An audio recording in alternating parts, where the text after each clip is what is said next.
இதற்கு முந்தைய படங்களாக ஒரு ஜாதி முத்திரை குத்தப்பட்ட ஒரு விஷயம் மாரி செல்வராஜ். துருவ் வந்து விக்ரமே கேட்டாங்க, ஏன்னே போய் மாரி செல்வராஜ் போய் கையில் கொடுத்துட்டேன், அவர் வந்து ஜாதி படம் எடுக்கிறவங்க, உன்னுடைய பையனுடைய லைஃபே போச்சு அப்படின்லாம்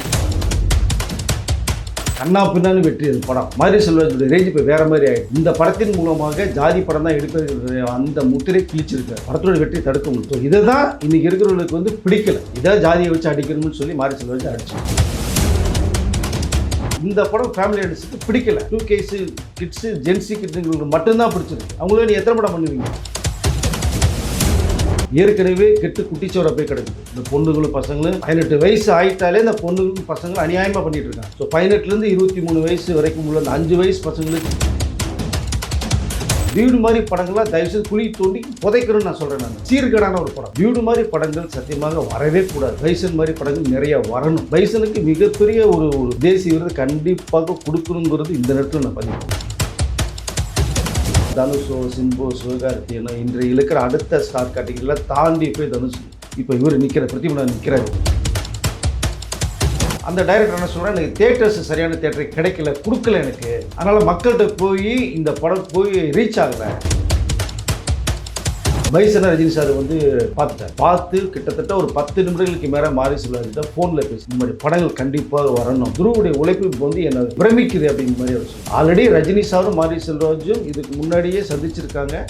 எனி டைம் ரஜினியும் மாரி செல்வராஜும் படம் பண்ணுற வாய்ப்புகள் நிறைய இருக்குது. காந்த மீடியா நேயர்களுக்கு வணக்கம். நான் உங்கள் விஜய் அஸ்மின். இன்னைக்கு நம்மளோட guest senior journalist Venky sir அவர்கள் தான். வணக்கம் சார். வணக்கம். எப்படி சார் இருக்கீங்க? நல்லா இருக்கும் சார். இந்த தீபாவளிக்கு ஒரு டமாக்கா படமா அப்படின்னு சொல்லிட்டு டியூடும் பைசனும் வந்துருந்துச்சு. ரெண்டுமே பயங்கர ஹிட், 5 நாள்லயே பயங்கர ஹிட் கொடுத்துச்சு. இருந்தாலும் அந்த படத்தை வச்சு ரெண்டுமே ஜாதி ரீதியாக கொடுத்துருக்காங்க அப்படின்னு சொல்லிட்டு அடிக்கிறாங்க ரெண்டு படத்தையும். அதை எப்படி சார் பார்க்குறீங்க? இல்லை, ஜாதி ரீதியாக வந்து மாரி செல்வராஜ் படமே ஃபர்ஸ்ட் கொடுக்கல. அவர் முந்தைய படங்களை வச்சுட்டு தான் பேசிகிட்டு இருக்காங்க. ஏன்னா இந்த படத்தை எப்படியாவது வந்து ஃபெயிலியர் ஆக்கணுங்கிற ஒரு டார்கெட் வச்சு தான் நிறைய பேர் வேலை செஞ்சாங்க. பட் அதற்கு மீறி இந்த படம் வந்து ஒரு சூப்பர் டூப்பர் ஹிட் ஆயிருக்கு. அதற்கு காரணம் அதனுடைய கதைக்களம் தான். பைசனுடைய மிகப்பெரிய வெற்றி காரணமே பார்த்தீங்கன்னா, இளைஞர்கள் வாழ்க்கையில் இந்த அளவுக்கு முன்னுக்கு வரணும், இந்த சொசைட்டிக்கு என்ன தேவை, சொசைட்டி எதை நோக்கி போய்கிட்டு இருக்கு, மட்டமான ஒரு சுச்சுவேஷனில் போய்கிட்டு இருக்கு. ஸோ இளைஞர்கள் வேஸ்ட் ஆகிட்டு இருக்காங்க.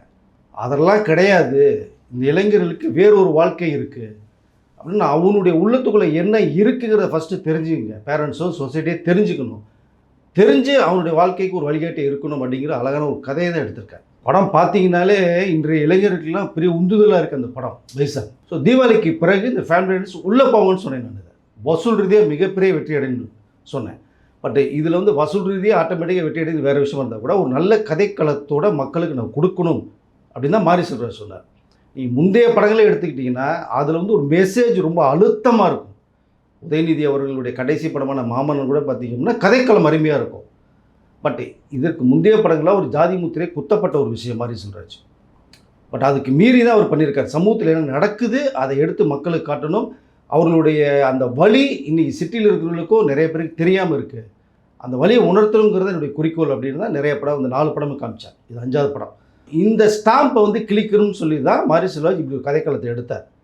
நீங்கள் படம் பார்த்ததுக்கு பிறகு தான் அந்த 2 கேரக்டர்ஸ், தூத்துக்குடியில் திருநெல்வேலி வாழ்ந்த 2 கேரக்டர்ஸை பற்றி எல்லாருக்குமே தெரியும். அதற்கு பிறகு அதுக்கு முந்தைய வரைக்குமே இந்த படம் ஆவரேஜான படம், பெரிய அளவில் போகாது. மாரி செல்வராஜ் வந்து ஃபீல்ட் அவுட் ஆகுன்னு நிறைய பேர் ஒர்க் அவுட் பண்ணாங்க. பட் வேலை நடக்கலை. துருவ் வந்து விக்ரமே கேட்டாங்க, ஏன்னே போய் மாரி செல்வராஜ் போய் கையில் கொடுத்துட்டேன், அவர் வந்து ஜாதி படம் எடுக்கிறவர், உன்னுடைய பையனுடைய லைஃபே போச்சு அப்படின்லாம் வந்து விக்ரம்கிட்ட பேசப்பட்டாங்க. விக்ரமுடைய கணவன்னா பாலானால் நான் செதுக்கப்பட்டு நீ இன்றைய வரைக்குமே ஒரு பெரிய ஹீரோவாக இருக்கார் இவர் விக்ரம். அது மாதிரி வந்து ஏற்கனவே 2 படம் கொடுத்து ஃப்ளாப் கொடுத்தார் யார், துருவ். அதனால் இந்த படம் தான் ஃபஸ்ட்டு படம்னு சொன்னார். இதுக்கு 2 வருஷம் கடுமையான உழைப்பை போட்டிருக்காரு ஒரு நல்ல கதைக்கணத்தோட. பட் விக்ரம் வந்து அவருடைய பையன் இதில் பேசப்படுவான் நம்பிக்கை எனக்கு இருக்குது அப்படின்னாரு. ஏன்னா கதைக்களம் அந்த மாதிரி அவங்களுக்கு தெரியும், விக்ரமுக்கு தெரியும், அந்த பையன் துருவுக்கும் தெரியும். கதை ஃபுல்லாக சொல்லப்பட்டது. அதுக்கு பதிலடி கொடுத்தார். படம் ரிலீஸ் ஆகிறது முன்னாடி இந்த படம் வெற்றி அடையுமான்னு தெரியாது. படம் ரிலீஸ் ஆனதுக்கப்புறம் தான் மிகப்பெரிய அளவில் பேசப்பட்டுச்சு. இங்கே ஜாதி பற்றி அவர் சொல்லவே இல்லை. 2 சமூகத்தை எடுத்திருக்காரு. அதை பற்றி ஏதாவது ஒரு டைலாக் பண்ணியிருக்காரு அவங்களுக்கு படத்தில்? கிடையவே கிடையாது. 2 வில்லன்களுமே அந்த 2 கேரக்டருமே பார்த்தீங்கன்னா வாழ்ந்த ஒரு கேரக்டர், நிஜத்தில் இருந்த கேரக்டர். இன்றைக்கி 2 பேரும் உயிரோடு இல்லை. பட் அவருடைய சமூகத்தை மேலோக்கி கொண்டு வரணும்னு பாடுபட்ட ஒரு கேரக்டர். இன்னொரு கேரக்டர் வந்து அப்படி மேலோட்டமாக போய் வேறு சமூகத்தில் இருக்கிறோன்னா உயர்த்தி நான் காட்டணும், ஸோ அந்த ஹீரோ வந்து பெரிய கபடி பிளேயர் ஆக்கணும். அவனுடைய ஆளே சொல்லுவான், அண்ணே இது நம்மால் இல்லைனேம்மா. அதுக்கு ரொம்ப எமோஷனல் அந்த கேரக்டர். அப்போ நீங்கள் பார்த்தாலே தெரியும் ஸ்க்ரீனில், கண்ணில் கபடி தாண்டா பார்க்குறேன் அப்படிம்பார். ஸோ இந்த பாசிட்டிவான 2 கேரக்டர் தான் அவர் சொல்லியிருக்காரு. ஆனால் இதுக்குள்ளேயும் இன்றைக்கி வெளியில் நிறைய பேர் படத்தினுடைய வெற்றியை எதிர்பார்க்கல. ஃபஸ்ட் கண்ணா பின்னான்னு வெற்றி அது படம். மாரி செல்வராஜுடைய ரேஞ்ச் இப்போ வேறு மாதிரி ஆகிடுது. இந்த படத்தின் மூலமாக ஜாதி படம் தான் எடுப்பது அந்த முத்திரை கிழிச்சிருக்காரு. ஃபர்ஸ்ட் ஆஃப் ஆல் மாரி செல்வராஜ் ஒரு நல்ல கதை கட்டுதான் கொடுத்துருக்காரு. சமூகத்தில் எவ்வளோ பேர் இருந்தாலுமே எல்லாமே உயர்வானவர்கள் தான் இந்த விஷயத்தை சொல்ல வந்திருக்காரு. நான் அப்படி தான் நான் பார்க்குறேன். படத்தினுடைய வெற்றி தடுக்க முடியல. ஸோ இதை தான் இன்றைக்கி இருக்கிறவர்களுக்கு வந்து பிடிக்கல. இதை ஜாதியை வச்சு அடிக்கணும்னு சொல்லி மாரி செல்வராஜ் அடிச்சிட்டு இருக்காங்க.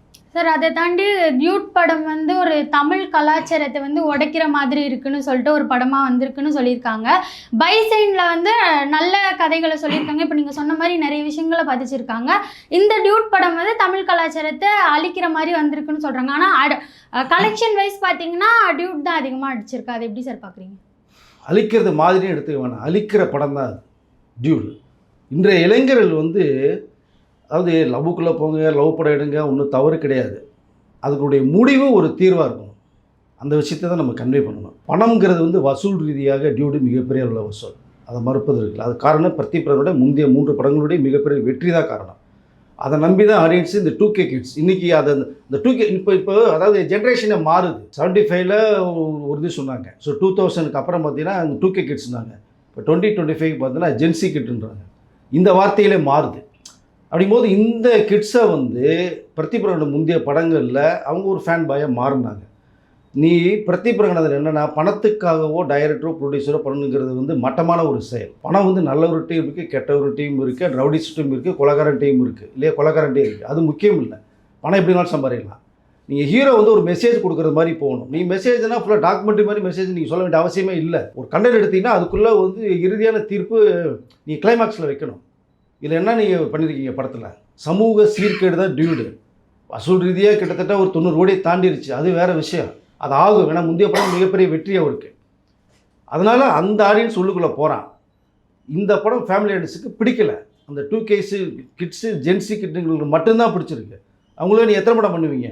இன்றைக்கி இன்ஸ்டாகிராம்லேயும் ஃபேஸ்புக்லேயும் பார்த்தீங்கன்னா பொண்ணுங்க பசங்களோட போய் பேரண்ட்ஸ் பேச்சை கேட்காம வாழ்க்கையை சீரழிச்சிட்டு வந்து நிற்கிறாங்க. அந்த மூஞ்சி எவனே தெரியாது. இன்ஸ்டாகிராமில் போகிறாங்க, பார்த்தோன்னு லவ்வுங்கிறாங்க, ப்ரொடியூஸ் சுற்றுறாங்க. அவன் எதை நோக்கியோ எல்லாமே முடிச்சுட்டு போயிட்டே இருக்கான். அப்படி தான் நடக்குது.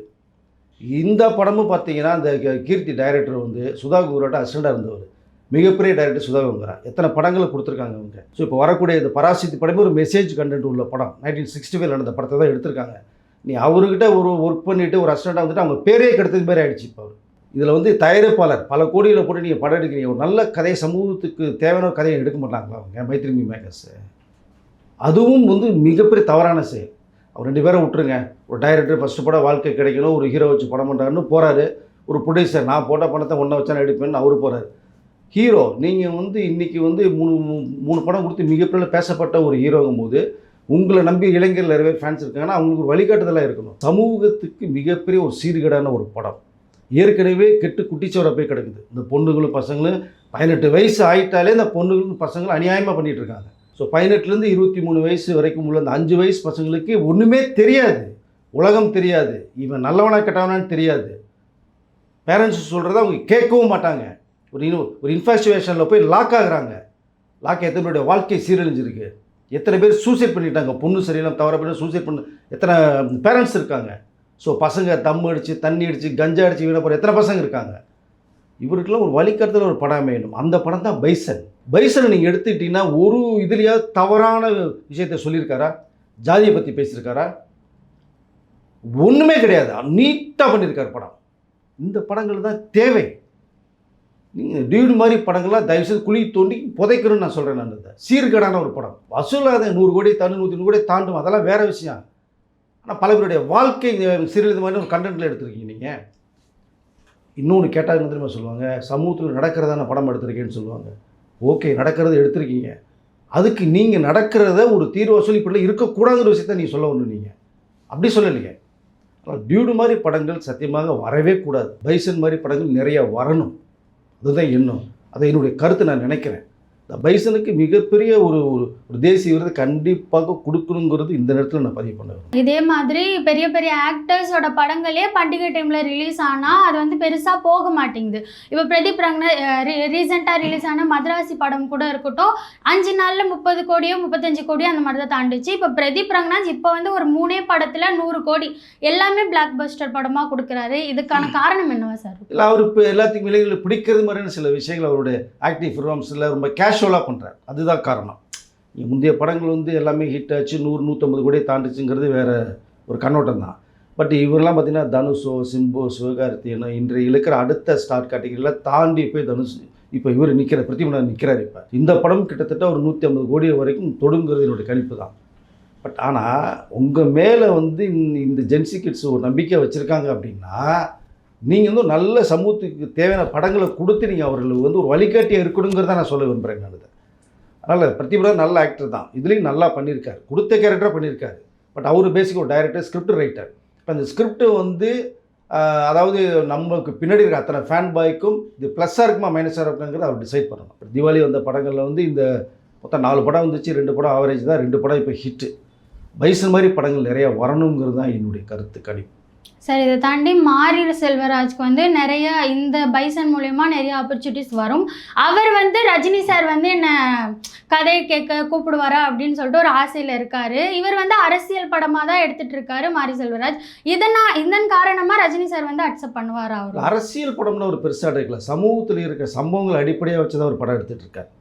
ஜாதி முத்திரைன்னு ஒரு குத்தப்பட்ட ஒரு விஷயத்தினால எல்லா பேரும் கொஞ்சம் பயந்துருந்தாங்க. சில நடிகர்கள் ஆனால் அதுலேயும் அரசியல் இருக்குல்ல சார்? அரசியல் சம்மந்தப்பட்டனா நிஜ வாழ்க்கையை தானே எடுக்கிறாரு. அதற்குள்ளே சின்ன சின்ன அரசியல் இருக்கத்தான் செய்யும், அதை தவிர்க்க முடியாது. ஒரு ரவுடி, மிகப்பெரிய ரவுடி ஒருத்தர் இருக்கான்னா அதுக்கு அரசியல் பின்புலம் இருக்கும், அந்த ஒரு பேஸில் வந்து அவங்களோட வாழ்க்கை இருக்கும். அதெல்லாம் பேஸ் பண்ணி எடுக்கும்போது இவர் சினிமாக்காக ஸ்க்ரீன் பண்ணி எது தேவையோ அதை மட்டும் எடுத்துக்கிறார், எது தேவையில்லையோ தூக்கி அடிச்சிடறார். அப்படி தான் அவர் எல்லா படங்களுமே அமைஞ்சிருக்காரு. மாரி செல்வராஜுங்கிற வந்து அவர் படத்தில் நடித்த ஜாதி முத்திரை குத்தப்படுமோன்னு பயந்த நடிகர்கள் மத்தியில் இந்த பைசன் எல்லா பேருமே மாரி செல்வராஜ் படத்தில் நடிக்கிறதுக்கு ரெடி ஆகிட்டு இருக்காங்க. ரஜினி சார் கூட மாரி செல்வராஜனுடைய படங்களில் 4 படம் பண்ணியிருக்கார். பரியேறி பெருமாள், கர்ணன், இந்த மாமன்னன், வாழை 4 படமே பார்த்துட்டு ரஜினி சார் பர்சனலாக கூப்பிட்டு வாழ்த்து சொன்னார். நல்ல கதை கண்ணோட்டம், இந்த மாதிரி படங்கள் இன்றைக்கி நம்ம தமிழ் இண்டஸ்ட்ரி தேவை அப்படின்னு சொல்லியிருக்காரு. பைசனை ரஜினி சார் வந்து பார்த்துட்டார். பார்த்து கிட்டத்தட்ட ஒரு 10 நிமிடங்களுக்கு மேலே மாரி செல்வராஜ்கிட்ட ஃபோனில் பேசியிருக்கார். இந்த மாதிரி படங்கள் கண்டிப்பாக வரணும். மாரி செல்வராஜ் சொல்கிறார், என்னுடைய முந்தைய 4 படங்களுக்கும் வந்து அவர் இதை சூப்பர் விமர்சனம் பண்ணாங்க, பட் பைசனும் பார்த்துட்டு எனக்கு ஃபோன் பண்ணி பேசினாங்க அப்படிங்கிற ஒரு விஷயத்த சொன்னார். ரஞ்சித்துக்கு ஃபோன் பண்ணி பேசுகிறார். ஏன்னா ரஞ்சித் வந்து சூப்பர் ஸ்டார் வச்சு ஆல்ரெடி 2 படம் பண்ணவர், கபாலி அண்ட் காலா படம் பண்ணவர். அவருக்கு வாழ்த்து சொல்லியிருக்காரு, இந்த மாதிரி படங்களை தயாரிங்க, சமூகத்துக்கு தேவையான படம். 3வது பார்த்தீங்கன்னா விக்ரம் பையன் அந்த துருவ் வந்து இந்த சின்ன வயசில் இவ்வளோ எஃபெக்ட் போட்டிருக்கான். நாங்கள் கூட வந்து கேஷுவலாக பண்ணிட்டு போனோம், ஸ்டைலாக காமிச்சோம், ஜாலியாக படம் பண்ணிட்டு போனோம். துருவுடைய உழைப்பு இப்போ வந்து எனக்கு வந்து பிரமிக்குது அப்படின்னு மாதிரி அவர் சொல்லியிருக்காரு. அப்போது இந்த படம் எந்த அளவுக்கு ஒரு பாதிப்பை உருவாக்கியிருக்கு பாருங்கள், இவ்வளோ பெரிய நடிகருக்கு, சூப்பர் ஸ்டார் ரஜினிக்குன்னா அது பெரிய விஷயம் இல்லையா? ஆனால் இன்றைக்கி வந்து மாரி செல்வராஜ் படத்தை நடிக்கிறதுக்கு நிறைய நடிகர்கள் ரெடியாக இருக்காங்க.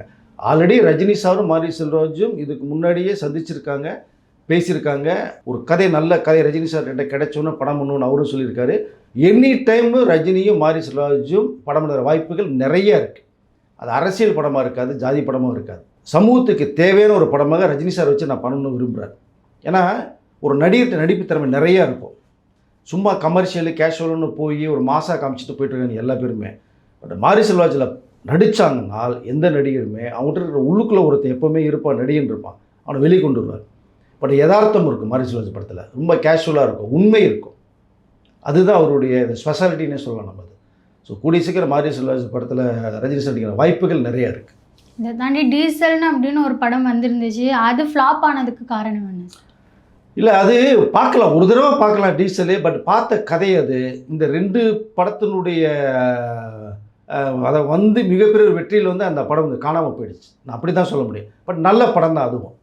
ஸோ ஹரிஷ் கல்யாணம் நல்ல பிரமாதமாக பண்ணியிருக்காரு. பட் பார்த்த கதை அதனால் பெரிய அளவில் போய் ஒட்டலை, அந்த கதை வந்து ஆடியன்ஸ்ட்டை போய் ஒட்டலை. பட் என்னென்னா ஹரிஷ் கல்யாணுடைய ஒரு சாக்லேட் பாய் அவர் ஃபேமிலி ஆடியன்ஸ்குள்ளே போன ஒரு கேரக்டரை வந்து இன்றைக்கி ஒரு ஆக்ஷன் கமர்ஷியலாக பண்ணியிருக்காரு. பட் ஓகே, அடுத்த ஸ்டெப்புக்கு போயிருக்காங்க, அவ்வளோதான் சொல்ல முடியும். 2வது அந்த டைரக்டர் என்ன சொல்கிறேன், எனக்கு தேட்டர்ஸ் சரியான தேட்டரை கிடைக்கல, கொடுக்கல எனக்கு. அதனால் மக்கள்கிட்ட போய் இந்த படம் போய் ரீச் ஆகலை. இன்றைக்கி இருக்கிற ஆடியன்ஸ் பார்த்தீங்கன்னா தியேட்டரை படம் என்ன நடந்தோட தியேட்டரை பார்த்து உள்ளே போகிற ஆடியன்ஸ் நிறைய பேர் இருக்காங்க. ஒரு மால் தியேட்டர்னா உள்ளே போயிருக்கான். சிங்கிள் தியேட்டர்னால் நல்லா இருக்கணும். பட் இதுக்கு எனக்கு இது சரியான தியேட்டர் கிடைக்கலைங்கிற ஒரு குறைய சொல்லியிருக்காரு.